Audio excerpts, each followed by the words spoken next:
Guys, कैसे हैं आप लोग। उम्मीद है सभी लोग स्वस्थ होंगे। कल तक हमने पढ़ा उपसहजी यौगिकों में समव्यवता के बारे में पढ़ लिया था।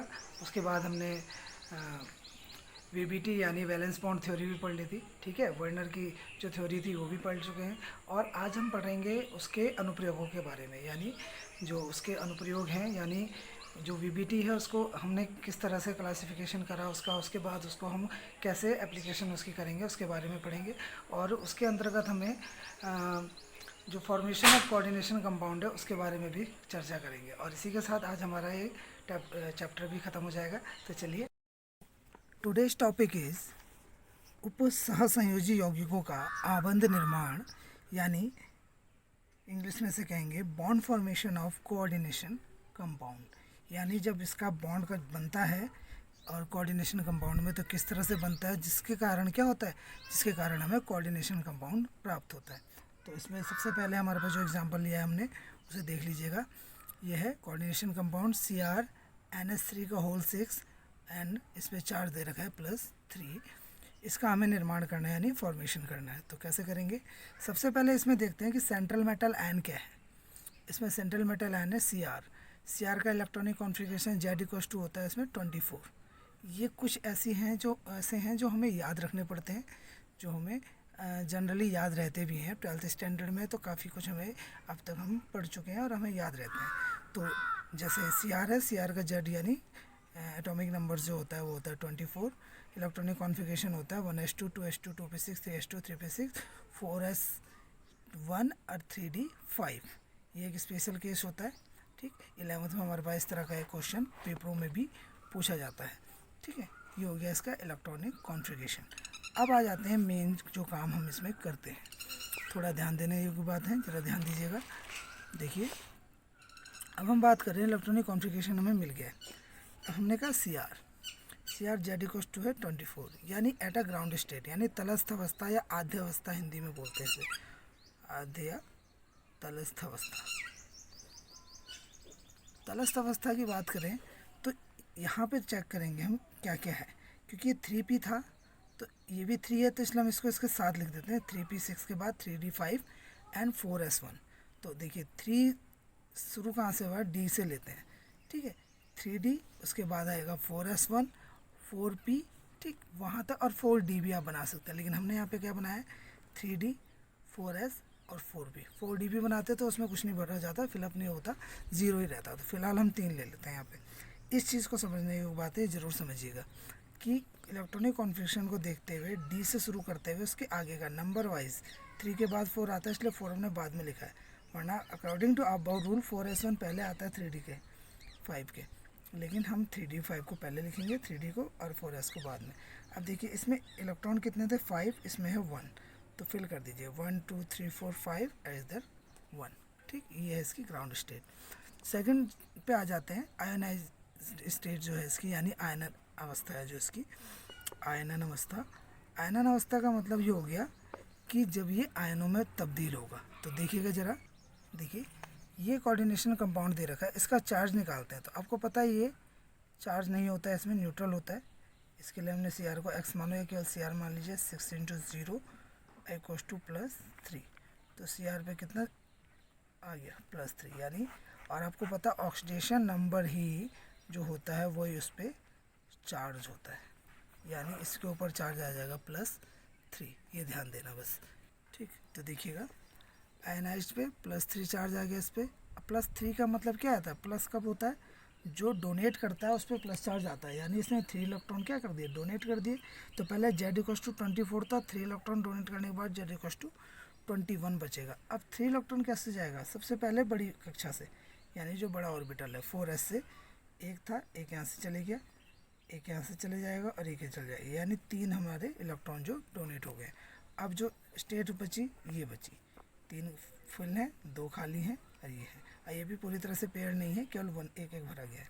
अब आ जाते हैं हाइब्रिडाइज्ड स्टेट, यानी हाइब्रिड स्टेट बोल सकते हैं आप इसे, जब इसमें संकरण होता है। संकरण के लिए देखिएगा ज़रा, Cr+3 हाइब्रिड स्टेट। हाइब्रिड का मतलब, अब इसमें एक चीज़ समझने वाली बात है कि ये स्ट्रॉन्ग फील्ड लिगेंड है या वीक फील्ड लिगेंड है, क्योंकि हमने जो CVT पढ़ा था उसमें पढ़ा था कि जो स्ट्रॉन्ग फील्ड लिगैंड होता है उसके प्रभाव में ये हुंड के नियम के विरुद्ध भी युग्मित हो सकते हैं। यानी हुंड का जो रूल होता था कि ये पेयरिंग तब शुरू करते थे जब एक एक इलेक्ट्रॉन पूरी तरह से फिलअप हो जाते थे, लेकिन यहाँ पर अगर स्ट्रॉन्ग फील्ड लिगैंड होगा तो इन्हें ज़रूरत नहीं पड़ेगी कि ये हुंड के नियम को फॉलो करें, ये अपने आप में ही क्या कहते हैं पेयर्ड हो सकते हैं। ठीक, लेकिन यहाँ पे देखिए यहाँ पर है NH3 क्या है, एक कैसा लिगैंड कहेंगे हम इसे बोलेंगे वीक लिगैंड। ठीक है, ये वीक फील्ड लिगैंड है, क्योंकि ये वीक फील्ड लिगैंड है इसलिए इनका आपस में पेयरिंग नहीं करेगा, या वरना ये इधर आके पेयर बना सकता था ये वाला। ठीक है, अब देखिए इसमें क्या है, जो खाली है उन्हें देखिए 1 2, ये 1 और ये पूरे 3, तो D2 है, S1 है, P3 है, तो D2sp3 हाइब्रिडाइजेशन हो जाएगा यहाँ पे। ठीक है, अब आ जाते हैं, देखिए जितने 6 खाली हैं, और एक चीज़ और बोला था हमने, क्या बताया था हमने कि ये जो उपसंयोजी अयुग्मित इलेक्ट्रॉन होते हैं वो अनुचुंबकीय और युग्मित होने पर प्रतिचुंबकीय, ये हम पढ़ चुके हैं। और एक चीज़ और बोला था हमने कि जो प्रत्येक लिगैंड केंद्रीय धातु आयन को एक इलेक्ट्रॉन युग्म देता है, यानी एवरी या each ligand gives 1 electron pair to the central metal ion. Here is the central metal ion is a chromium and these are a ligands. तो each ligands gives 1 electron pair, यानी सारे के सारे लिगैंड्स जितने भी अच्छे हैं ये एक इलेक्ट्रॉन पेयर देंगे किसको, सेंट्रल मेटल आयन को। यानी इसकी जो कॉन्फ़िगरेशन है इसमें तो 6 डब्बे थे, ये आपको दिख रहा होगा, इसमें D के 2 हैं ऑर्बिटल्स बोलेंगे, ने डब्बा बोल दिया सॉरी, 4s और 4p। ठीक है, 1 2 3 4 5 6, ये 6 के 6 में एक एक पेयर 6 NH3 दे देगा, यानी सारे ये पेयर फिल हो गए, और ये 3 जो खाली थे वो ये लिखे हैं। ठीक है, अब ये इनका फॉर्मेशन हो गया। ठीक, अब फॉर्मेशन होने के बाद देखिए 6 NH3 molecule donate 6 pair electron. अब आ जाते हैं आगे, यानी इसमें हाइब्रिडाइजेशन क्या था, यानी इसको हम हिंदी में बोलते हैं संकरण। संकरण था D2sp3, देखा आपने अभी यहाँ पे D2sp3 था। ज्योमेट्री यानी इसकी ज्यामिति, देखो ज्यामिति समझने के लिए एक चार्ट अभी दिखाता हूँ आपको, आप समझ जाएंगे उसे। ये हमेशा जब भी D2sp3 होता है तो ऑक्टाहेड्रल ही ज्यामिति होती है।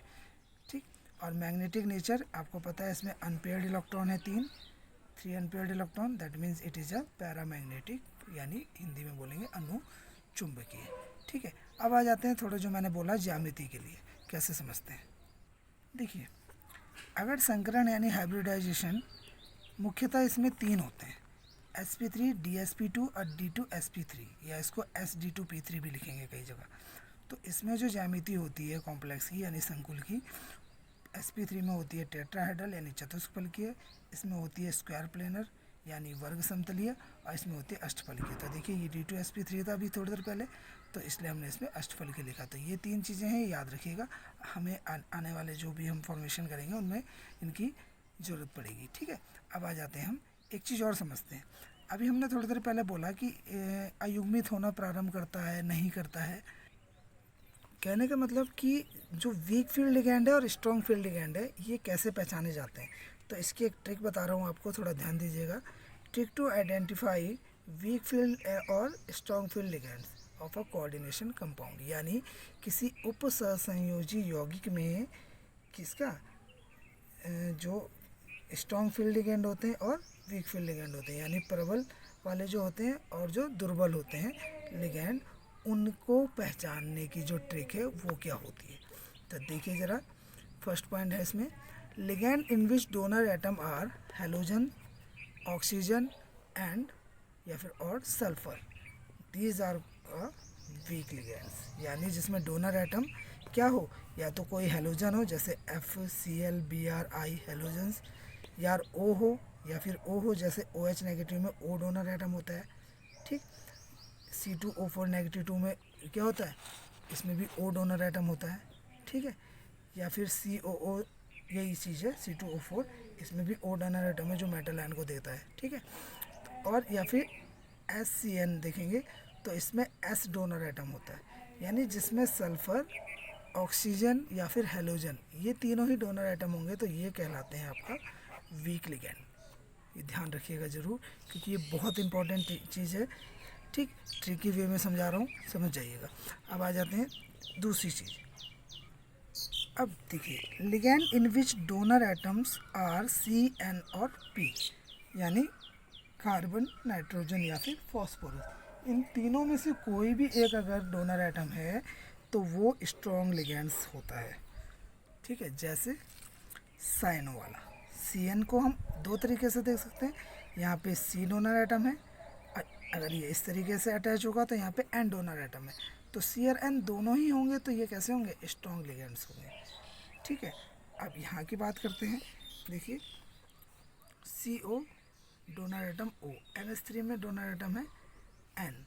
ठीक है, E N C H two N H two, ये हो गया। तो ठीक है, इसमें एन के बाद लोन पेयर होता है, ये मेटल को देता है, यानी इसमें डोनर एटम हो जाएगा एन।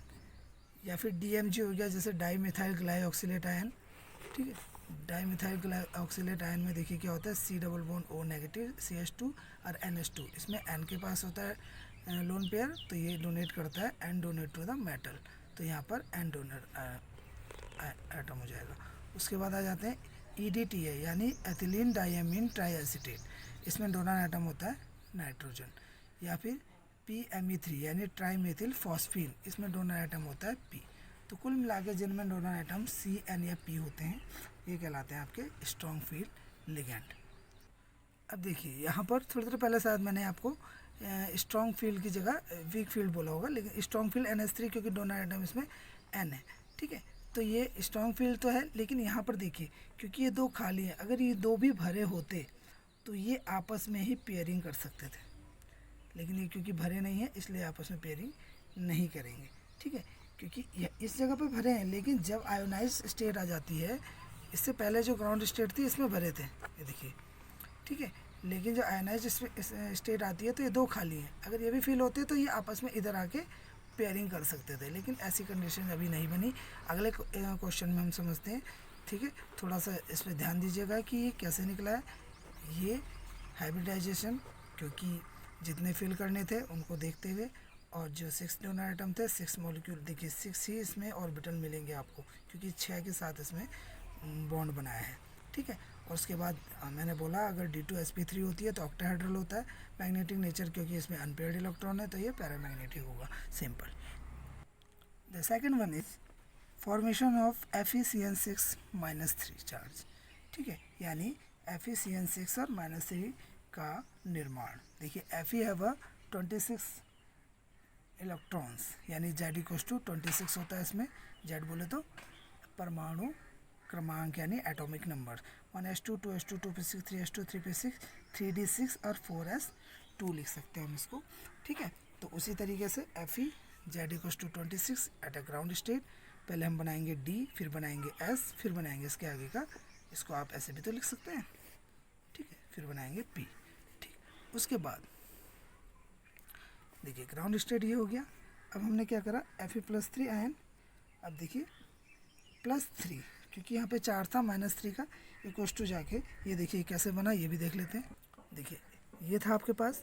देखिए इसके लिए Fe प्लस -1 × 6 इक्वस टू -3, तो Fe -6 इक्वस टू -3, तो Fe equals to -3 + 6, that means +3, यानी Fe have a +3 oxidation number, that means it have a +3 charge.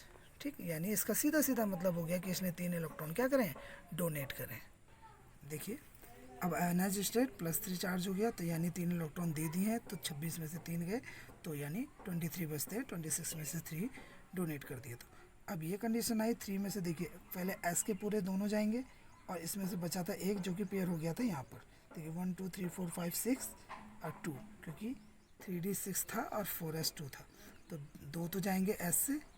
ठीक है, यहाँ देखिएगा ये था 6D में थे, S में 2 थे, तो पहले 1 2 ये 2 जाएंगे, और एक यहाँ से पहले जो पेयर के लिए जाता है उल्टा वाला, ठीक है, जिसका रोटेशन एंटी क्लॉकवाइज होता है, ये हट जाएगा। इस पे जिसका एंटी क्लॉक होता है ये हट जाएगा, तो ये 3 जाएंगे, तो बचेगा क्या, इस तरीके से कंडीशन बची, ये तो खाली हो गया।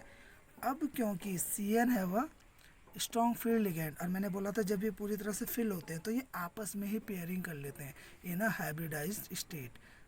लुक एट हियर, देखिए इसने क्या करा, यहाँ से इसको एक पेयर अप कर दिया, इसको कर दिया, अब यहाँ पे है नहीं इसलिए खाली रह जाएगा, ठीक है। और बाकी ये अब देखिए कितनी कक्षाएं खाली है इसमें, 2 ये, एक ये 3 और 3 ये, यानी D2S1P3, D2sP3 हाइब्रिडाइजेशन। और उसके बाद आ जाता है फॉर्मेशन ऑफ FeCN6-3। तो देखिए ये ऐसे उतार दिया, बाकी 1 2 3 4 5 6 को वैसे उतार दिया, और ये 6 साइनाइड एटम्स जो है, आयंस जो है, ये डोनेट कर देंगे, 6 पेयर्ड इलेक्ट्रॉन फिल कर देंगे। अब यहाँ पे अभी भी एक अनपेयर्ड इलेक्ट्रॉन है, यानी इसकी भी मैग्नेटिक जो नेचर होगा वो पैरामैग्नेटिक होगा। देखिएगा हाइब्रिडाइजेशन वही DsP3, ज्योमेट्री मैंने बोला था ऑक्टाहेड्रली होता है, मैग्नेटिक नेचर पैरामैग्नेटिक, क्योंकि 1 अनपेयर्ड इलेक्ट्रॉन इसमें भी मौजूद है। एक आ जाते हैं, एक और हम दूसरा करते हैं जिसमें डायमैग्नेटिक हो, उसका एग्जांपल भी देख लेते हैं। नाउ आ जाते हैं हम अगले एग्जांपल पे। अगला एग्जांपल है हमारे पास NiCN4-2, ठीक है। Ni have a 28 electronic, Z=, यानी atomic number have a 28 atoms in their all cells, you can say, यानी इसके सभी जो कक्षकों में जो टोटल इलेक्ट्रॉन होते हैं वो होते हैं 28, ठीक है। इसके लिए इलेक्ट्रॉनिक कॉन्फ़िगरेशन हो जाएगा 1s2 2s2 2p6 3s2 3p6 3d8 and 4s2, ठीक। तो 3d8 के लिए हम ग्राउंड स्टेट देख लीजिए कैसे बनाया गया है। 28 है, डी में होते हैं तो 1 2 3 4 5 6 7 8, और 4s फिलअप पूरा है और 4p 0 है, ठीक है। उसके बाद Ni+2 बोले तो +2 चार्ज कैसे आया ये भी तो समझ लेते हैं। देखिए आपके पास था NiCN4 और -2, तो Ni के लिए Ni लिख देंगे, प्लस Cn का होता है -1 × 4 = -2, दैट मीन्स Ni -4 = -2, यानी Ni का चार्ज हो जाएगा +2, यानी ऑक्सीडेशन नंबर इस पे है +2, तो इसका चार्ज भी होगा +2, यानी 2 इलेक्ट्रॉन को ये डोनेट करेगा। देखिए यहाँ पे क्या था, Z=28 था, तो 28 को हमने दिखा दिया है, ठीक। अब क्या होगा, +2 चार्ज यानी 2 इलेक्ट्रॉन डोनेट करते तो 2 कम हो जाएंगे, यानी 26 हो जाएंगे। 26 में 2 कम कहाँ से होंगे, सबसे पहले S से ही कम होंगे, तो ये दोनों चले गए, बाकी सेम ऐसी है, देख लीजिए, ठीक। ये तो थी इसकी आयोनाइज स्टेट, यानी आयनन अवस्था। उसके बाद आ जाते हैं हाइब्रिडाइज्ड स्टेट, यानी संकरण अवस्था। संकरण अवस्था में क्या होगा, संकरित होंगे। संकरित मैंने बोला था फुल रहते हैं, और जब स्ट्रॉन्ग फील्ड यानी Cn रहता है तो क्या होगा, ये आपस में ही पेयरिंग करेंगे, क्योंकि एक ही को पेयर कर सकता है, क्योंकि 3 पहले से पेयर है, इसी को पेयर कर सकता है, तो ये पेयर कर दिया और ये खाली हो गया अब, ठीक। अब देखिएगा इसमें यहाँ पे एक D खाली है, एक S खाली है, और P के 3 खाली है, ठीक है। DsP3 से हाइब्रिडाइजेशन नहीं होता है, क्योंकि हमने 3 हाइब्रिडाइजेशन पढ़े थे। क्या, देखिए sp3, dsp2 और d2sp3, ये हम पढ़ चुके हैं, इसके बारे में अभी चर्चा नहीं हुई है। और सेकंड ये मोस्टली यही दोनों पूछे जाते हैं, तो यानी p2 होने चाहिए, तो हम यहाँ पे केवल 2 ही p के ऑर्बिटल लेंगे। देखिए यहाँ पे क्या किया, एक d का, एक s का, और p के 2 ऑर्बिटल ले लिए, तीसरा वाला नहीं लिया, ठीक। तो जब हाइब्रिडाइज तो फॉर्मेशन जो होगा CN4-2 Ni के साथ, तो देखिए ये 4 अलग लिख देंगे हम, फुल्ली पेयर्ड है, और ये 1 2 3 4 लिख दिए। 4 ही क्यों लेंगे, ये भी ज़रूरी है जानना, क्योंकि 4 इसलिए लिया क्योंकि CN4 है, ठीक। तो 4 को CN4 पूरी तरह से पेयर्ड कर देते हैं, डोनेट कर देंगे 4 पेयर इलेक्ट्रॉन, और ये देखिए सारे के सारे आपके पास पेयर्ड मिले। तो हाइब्रिडाइजेशन क्या हो गया, DsP2, क्योंकि DsP2 ही था। ज्योमेट्री हमने अभी थोड़ी देर पहले पढ़ा था कि जब इस तरह का हाइब्रिडाइजेशन होता है तो इसकी ज्योमेट्री होती है स्क्वायर प्लेनर, यानी वर्ग समतलीय, और मैग्नेटिक नेचर हो जाएगा, क्योंकि सारे पेयर्ड इलेक्ट्रॉन है, इसलिए ये कहलाता है diamagnetic. It is a very very very important for your board exam, और बोर्ड में इस तरह का क्वेश्चन 100% आता है, प्रत्येक वर्ष आता है, हर वर्ष आता है, इसलिए आप लोग इसे ज़रूर तैयार करके जाइएगा, आपके बोर्ड के लिए बहुत ज़्यादा इम्पोर्टेंट है, ठीक। तो ये था, अभी मैं आपको एक होमवर्क के लिए और दे देता हूँ जो आपने करने हैं, और उसके बाद आपका ये चैप्टर पूरी तरह से फिनिश हो गया। अब हम पढ़ेंगे नेक्स्ट चैप्टर जो भी है, ठीक है। फ़िलहाल इसके लिए आप लोग और जो चीज़ समझ नहीं आती हो आप कमेंट करके मुझसे पूछ सकते हैं। बाकी आप इसको एक बार और रिवीजन कर लीजिएगा इसका, क्योंकि ये बोर्ड में 100% आने वाला क्वेश्चन है। ठीक है, तो कुछ होमवर्क के लिए मैं आपको दे देता हूँ। देखिए, CO F6-3 CONH3 6+3, ये दो आपके पास कोऑर्डिनेशन कंपाउंड है जिसका आपने फॉर्मेशन करना है। और सेम इसी की तरह CO जो होता है, CO के लिए जो एटॉमिक नंबर होता है वो होता है 27, यानी Z=27 होता है। ठीक, तो बस इतना आप ध्यान रखिएगा, CO के लिए होता है Z=27। ठीक, और इसके अकॉर्डिंग आपने ये क्वेश्चंस करने हैं, उम्मीद है आप लोग कर लेंगे। ठीक, और कोई भी प्रॉब्लम हो तो आप लोग कमेंट करके बता सकते हैं मुझे। ठीक है, और ये था आपका चैप्टर 9th कोऑर्डिनेशन कंपाउंड, जो कि फिनिश हो गया है। तो आज के लिए बस इतना ही गाइस, मिलते हैं फिर। Please like share and comment करना ना भूलिएगा। Thank you so much.